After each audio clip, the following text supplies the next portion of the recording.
While the rest of the U.S. may be struggling for work, there's currently a real boom of job offers for inmates in the country.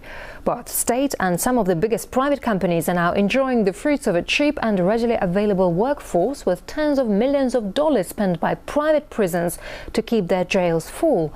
RT's Gaina Chichikan takes up the story.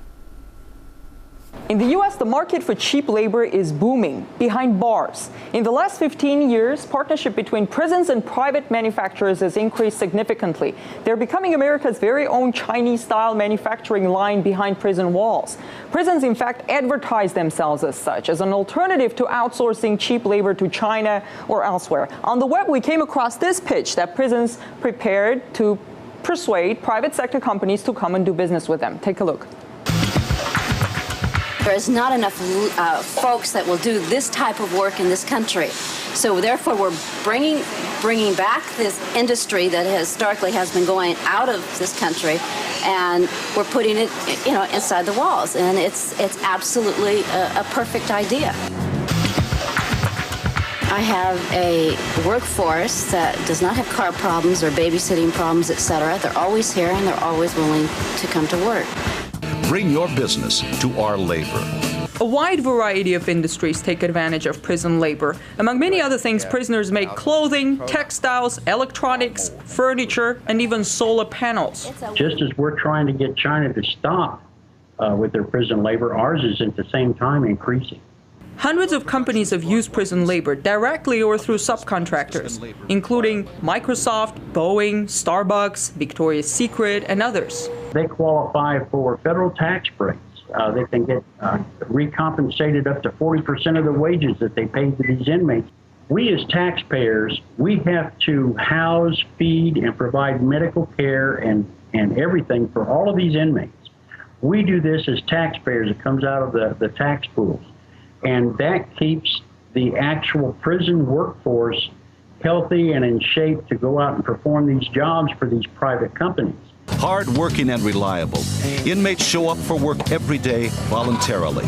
Work in prison is mandatory, and the choice many inmates have is whether to work for a government-run prison industry for less than $1 an hour or a private one for a minimum wage of around $6. Unicor is a government-owned corporation that uses prison labor to produce all kinds of goods, mainly for other government agencies. 175 different types of products and services. You see the variety listed on their website. They too partner up with private firms now. Last year, Unicor's revenue reached $900 million. As far as private prisons are concerned, two of the country's biggest prison corporations made $3.3 billion last year alone. Private prisons are traded on the New York Stock Exchange. They are for-profit companies, and the savings that they reap from using inmate labor go to their bottom line. It's money they otherwise don't have to spend in order to keep a facility running. Large prison populations and harsh sentences result in greater profits. America's three major private prison companies spend around $45 million over the past 10 years on lobbying state and federal governments for supporting immigrant detention, mandatory minimum sentences, 3 strikes laws, and other legislative measures that contribute to the growth of America's gigantic prison population. The U.S. now holds more people behind bars than any other nation, more than 2 million. That's 1/4 of all prisoners in the world.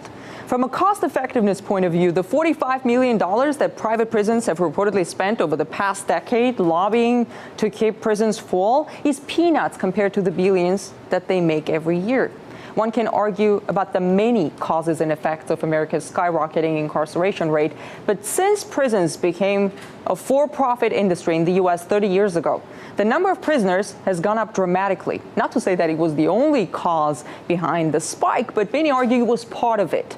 And now, with the cheap labor market expanding behind American bars, one is wondering whether the justice system in the U.S. is adopting market values. In Washington, I'm Ganesh Shekan.